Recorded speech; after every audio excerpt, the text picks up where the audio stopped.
KFMU DJ Eli Campbell here. One thing that makes Steamboat special is how many awe-inspiring people call our valley home. You could find yourself in line at the coffee shop next to an Olympian or sitting on the gondola next to the founder of a world-renowned business. Our community produces and attracts the best of the best in their respective fields, but most are so humble about it you would never know. These extraordinary people are the common folk in the boat.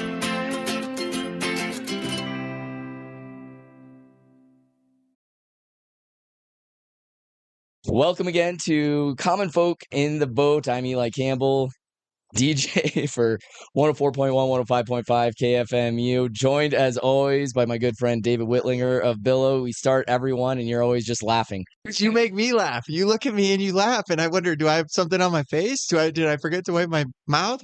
Why are you laughing at me? Just 'cause I'm smiling. It's just because you are a positive person. Most people say it's really fun to see you, Dave, because you're always smiling. Yeah. And you just laugh at me. Way to go. I've known you long enough. We are here at the Commons Food Hall, where we are doing another installment of our interview series, highlighting the positive people in Steamboat that have helped make this community what it is. And we've got a unique guest today that has a different perspective than some of the previous guests that we've had about that, and we'll get to her in just a moment. But first, one of the reasons that you are here is because Billo is a great sponsor of ours and really likes to share the positive vibes of Steamboat. So what is Billo thinking positive about right now? Well, first of all, I'm going to back up. So the only reason we're here is really because I just wanted to be on the show. Well, that's so true. I had to figure out a way to do it. We slid in there. I wanted to hang out with my buddy Eli. Yeah. No, I think the segment that we like to call it is what is Billo high on, right? We like to play up that. No, but in all seriousness, as I was thinking on the drive over today, I mean, there's nothing specific that Billo has going on, but I will say this. Billo, we're high on this whole community aspect right now.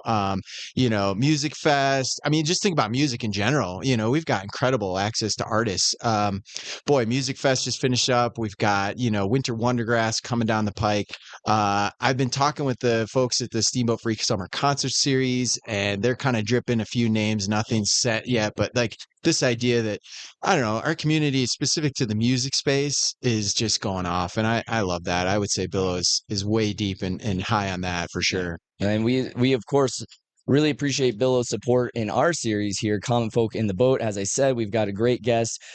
Someone who has a different perspective, not a perspective of the current people that make Steamboat special, but people that have come through before our time, the ghosts that made it the community that we fell in love with. I want to welcome Katie Adams, curator for the Treaded Pioneers Museum. How are you doing today? Very well, thank you.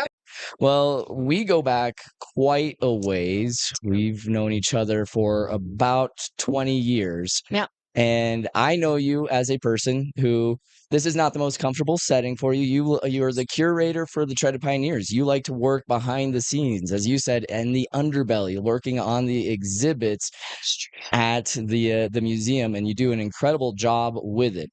One of those exhibits that you're working on right now is about a family and a man named George Tolles, and it's a part of a series. Can you talk a little bit about that series? Yeah, the series rotates once a year, and it's called the Foundations of Steamboat series. And the idea behind it is a way for us to honor local families who've contributed significantly to the history of our area, either generationally or just through major impacts like what we're talking about today. So it's been going on since the late 1990s, probably.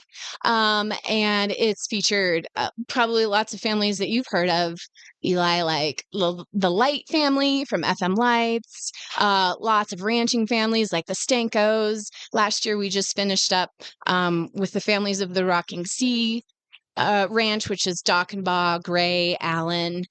So kind of what have they been doing kind of behind the scenes for generations to lay this foundation. So this year, which we opened this Tolles family one here at the beginning of the month, beginning of December, and it features the Tolles family, and they're a little bit different because they don't have maybe such a long generation impact. George and his wife Marion came in like 1957, and they were some of the first faculty at what we call Steamboat Mountain School, but then it was called Lowell Whiteman, which was kind of an adventure boarding school, and still is. And he came in with a huge background, but he taught biology, science, history, German, Dutch, Spanish. So he kind of had his hands in a lot of different things. But what he was able to establish there was this international relations kind of curriculum, and started moving students to Mexico to learn there during the off season, and kind of really built what the mission continues to be at that school. So pretty cool. Well, and I think it's really fitting that that is who you are featuring, because I've heard the names, the Light, Doggenbaugh, the Lockharts, Crawfords. There are a lot of names that you see on street signs around here. Tolles was not a name that I had ever heard, and that's kind of what our series is about the common folk of Steamboat, some of maybe people that are doing extraordinary things, and we're talking to a lot of the current people, but people that are doing extraordinary things, but if you met them at a coffee shop or on the gondola, you would have no idea. And so it's I like to see that you're highlighting someone that I had been here in town but had never heard about. Yeah, exactly. Yeah, so trying to honor the families so they feel connected to where they've been, but also, yeah, to bring light to, like, there are a lot of people who have been working hard for a long time here. The Tread is also acts somewhat like the historian of the area, right? I mean, at least you have direct access to a lot of that. So I love that you probably dip into the archives and you find these families that have been entrenched in this community for a long time, and you pull these out. And as Eli said, they're not necessarily household names for me, even though I've been here a little while. Boy, how much fun is that to go to work and make that your job? Much fun. I'll bet. So, and I get really caught up in it. And we have, now that our historic newspapers are digitized, you can spend a lot of time really reading about these people and finding out stuff. So it's a really interesting job, and rabbit holes like you wouldn't believe. I bet. I can only imagine some of the stories that have come out of the newspapers from the 30s, 40s, 50s. Yes. Yeah. I'll start out like, oh, I want to know about this. And then I'm like, what do you mean there was a murder? Gunslinging at high noon. Yeah, exactly. Yeah.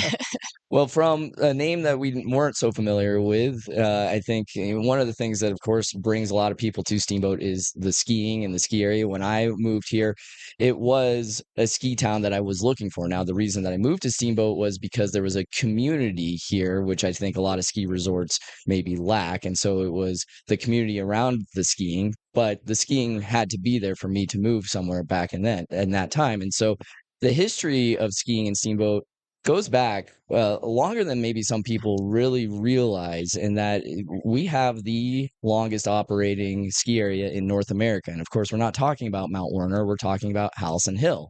That's and right. The namesake of that, Carl Howelsen. So can you talk a little bit about the origins of skiing here in the Valley? Yeah, absolutely. Because we're just kind of kicking off our ski season. So I think it definitely is fun to talk about. And I think there's a lot of people who know the name Howelsen, or want to know how to say it or spell it. Or spell it. Yep.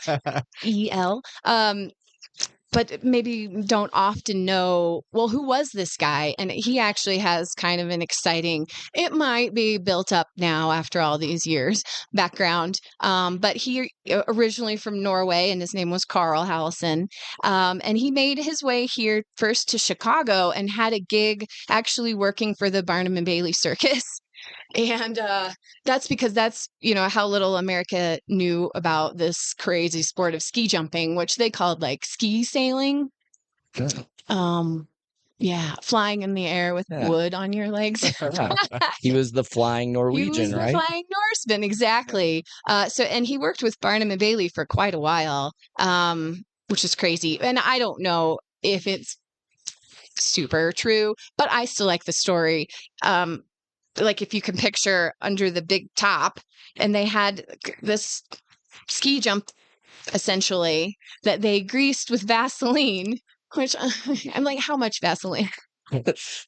It's How a much good legend. petroleum jelly does where it did take they to get launch it? a flying Norseman into the air? I know you're a historian and you want to work on facts, but sometimes legends need to be legends. Yeah. Something slippery was applied. Yeah.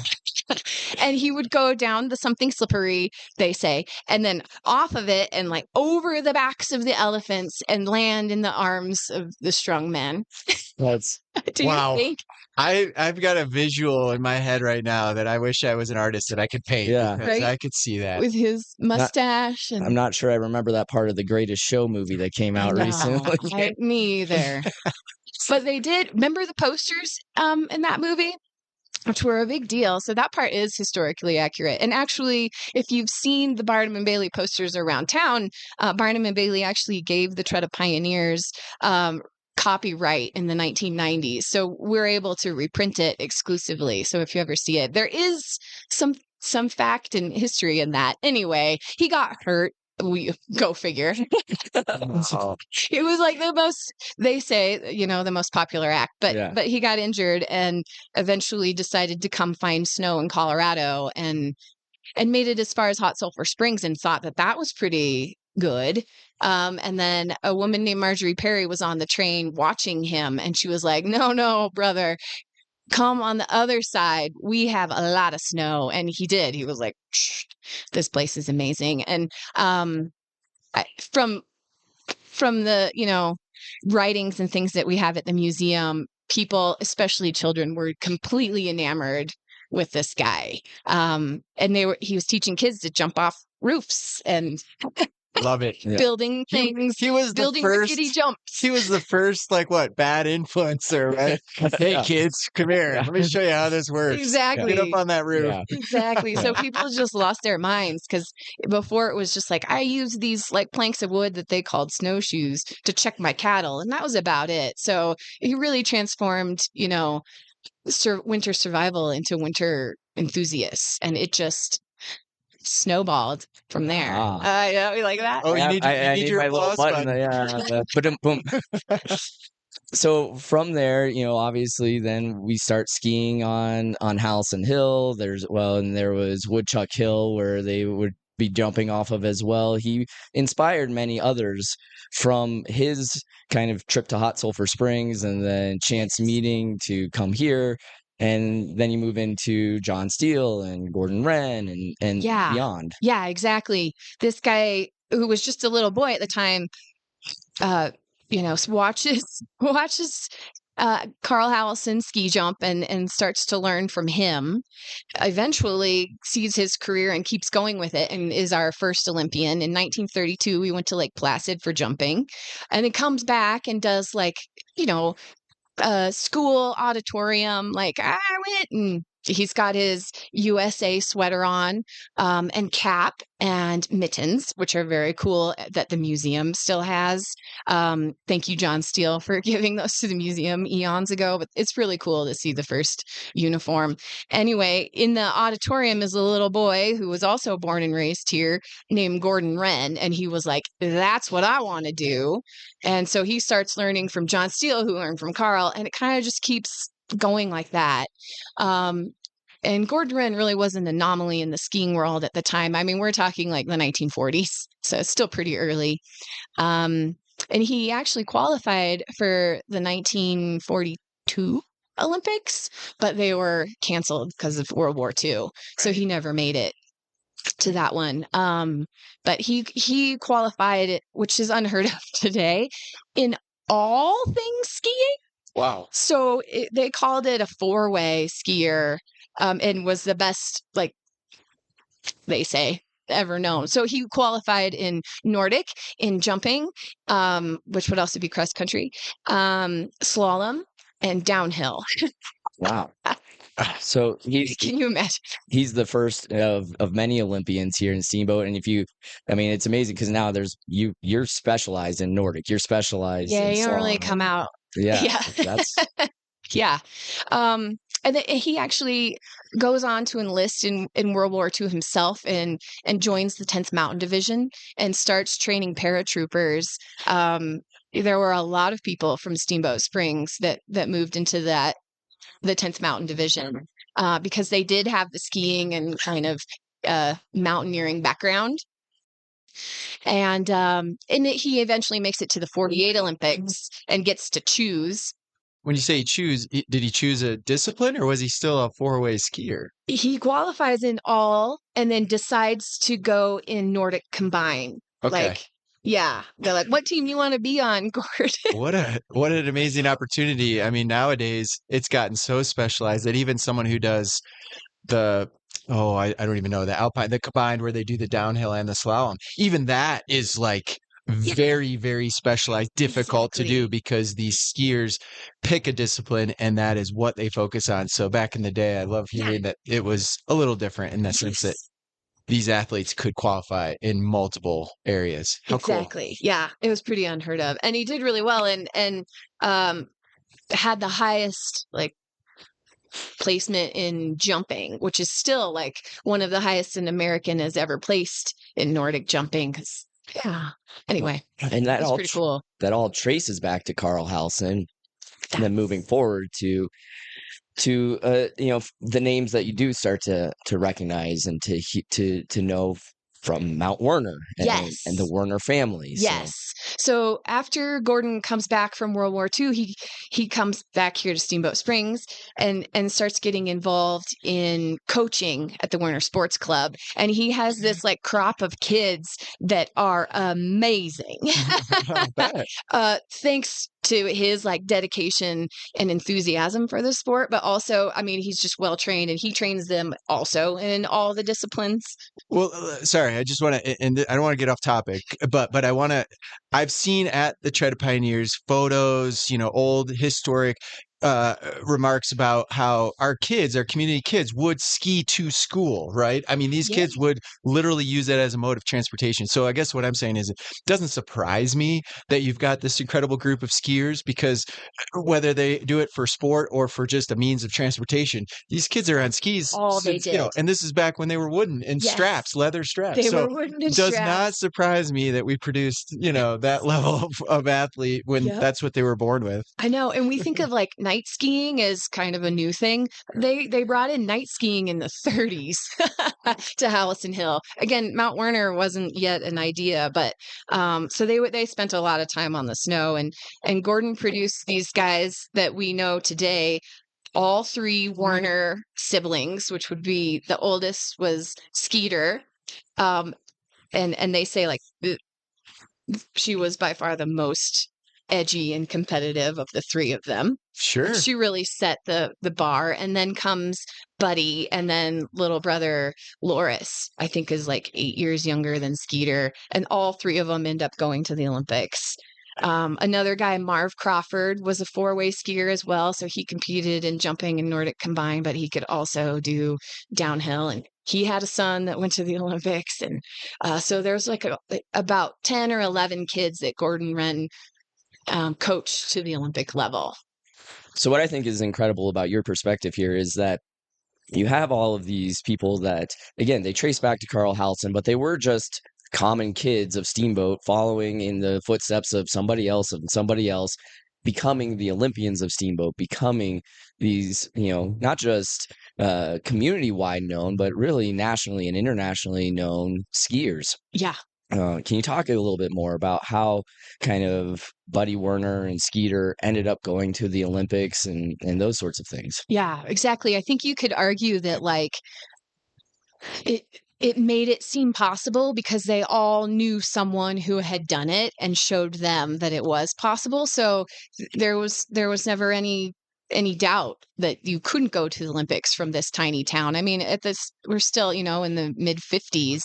So the population of the entire county was still like less than 3,000 people. Like we're still really tiny. And then all of that kind of changed when Buddy Werner started winning junior events. So Gordon Wren starts taking them, to regional meets and things like that and competitions. And he qualifies for, the next step and it just kind of grows from there. And Buddy was doing so in ski jumping as well. And makes it onto the U.S. ski team and starts actually competing with European racers, which no one had ever heard of an American even being in the circuit.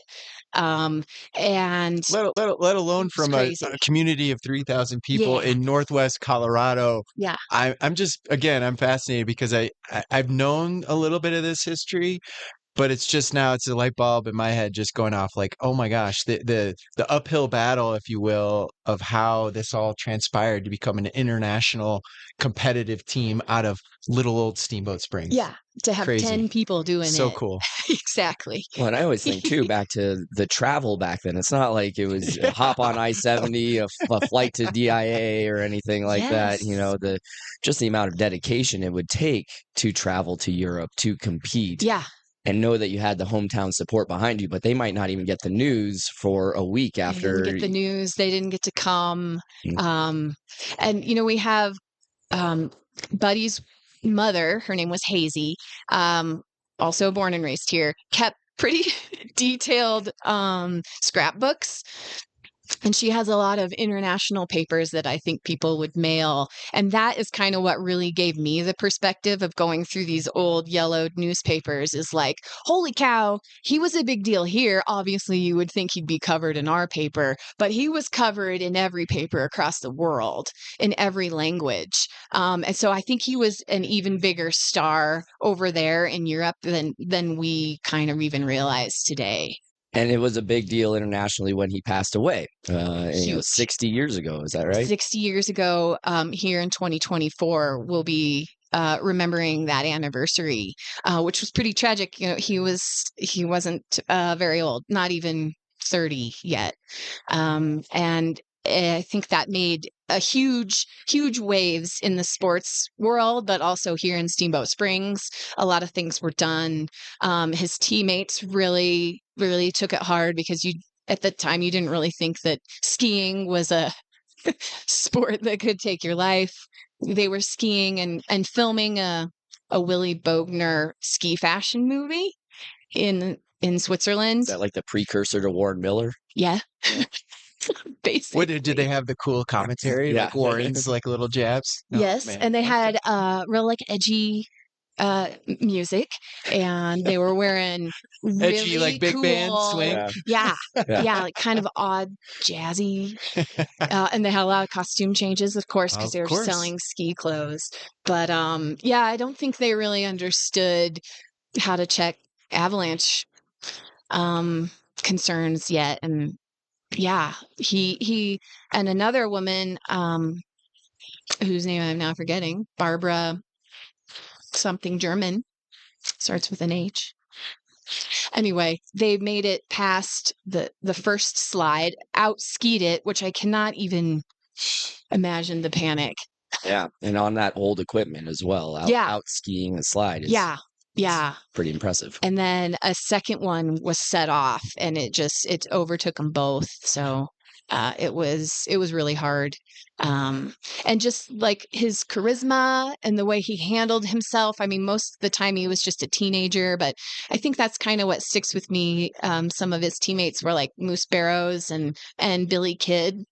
And Billy talks about like we didn't want to just ski like Buddy Werner. We wanted to be Buddy Werner. Like the way he carried himself represented Steamboat Springs, and then people started to realize, well, if he came from there, what must this place be like? Which is crazy, and then brings us kind of full circle. In 1956, George Tolles was in Innsbruck watching the Olympics and saw this kid, Buddy Werner, competing and learned about him and thought the way he carries himself and what he stands for is so impressive. I need to go find out what this Steamboat Springs place is. So, it's all, there isn't anything that you can kind of separate. It all just builds on itself and moves us into the next chapter of everything. And I think we've been talking about it with the various guests that we're inviting to come talk here on Common Folk is, a lot of people that I've known for 20 years from different aspects of my life and how this community is so tight and so interconnected you talk about, we started with George Tolles and how he started, well, Whiteman, but he maybe would never have known to come to Steamboat if it weren't for Buddy Werner and if it weren't for Carl Howelsen originally coming to Steamboat. And so it's amazing how when you go to the museum and you connect these dots, how you get from what Steamboat was to what it is now and the community that we are now. Can you talk to any of that, the community spirit and just, kind of how it has evolved, but how it has remained the same through the years? I think some of our annual traditions help keep us kind of rooted in that feeling, and there are a lot of families like the Tolls who kind of continue the same things for us that help us remain that community. They're like second. I don't think we have very many of those families left. Second generation of having an entire career at the Steamboat ski area. Their daughter Allison has worked there for 30 years, and her mom worked there for 25 years, and just kind of that consistency of people makes it feel. And also people reminding us like, these place names are these people and these events led to this, and seeing kind of the places that have always been around. It's easy to forget. You move from Carl Howelsen to now a town that has produced more Winter Olympians than any other town. And you look at the Winter Carnival that we have, and well over 100 years of Winter Carnival. So it is something that makes Steamboat special. Just the common people that have come before us and that have done extraordinary things. Exactly. Yeah. Well, I appreciate the stories. I know that if you go to the museum, you can learn a whole lot more about this, the Tolles family and all the other different exhibits that you have there. I'd love to dive deeper into it, and I know that I would get far down into that rabbit hole at some point. Yeah. But it's amazing. If you've lived here long enough, I think just knowing where you've come from and where the community has come from gives you a better grounding of Absolutely. your kind of place here. Absolutely. What do you think? I mean, I would agree. I would say that I've gone to a lot of small towns across the country, and there's always the tiny little museum, or not always, but there's oftentimes something. And sometimes it's a one room with, one kind of volunteer curator, whatever. And I will say that in Steamboat, maybe this is different, maybe not, but it is legitimate Western history. Like this is like Eli said, we could talk for hours. This could be a show in itself. Just, I mean, the history of Steamboat. So no, I appreciate everything you're doing at the Tread. Absolutely. Yeah. And there's lots of ways you can get involved and check in with us. Here in next month, I'll be opening a Buddy Werner memorial exhibit. You can always check in on our website, which is treadpioneers.org. That tells you what events we have going on. Of course, our History Happy Hour series is super popular. That's the first Tuesday of every month at the Howelsen Hill Lodge, because we have so many folks. So you get a free beer. Woo-hoo. Tasting of whiskey from mixology. Say no more. Wait, what? I know. And then because we don't post it, inside the walls at the museum, but it's kind of some of those like seedy different color stories that we all want to know about. They might not make an exhibit about it, yes, but they make the lore about it. They go better with a beer, yeah. Easier to understand. So those are really popular throughout the winter months. Just always a lot going on. Well, thank you to Katie Adams telling us just a handful of the many, many stories of people that have made this community special. Now, this is a whole series about how there are common folk in Steamboat that have done extraordinary things, and you wouldn't even know it if you were sitting next to them. So I've done my research, and I don't even know if you know it or not, but you are one of 5 women in the state of Wyoming to have 8 individual swimming titles. 8? Yep, because apparently in Wyoming you're only allowed to compete in 2 races, right. And you won every single one of your state races from freshman year through senior year. Nobody ever beat me. I know, crazy.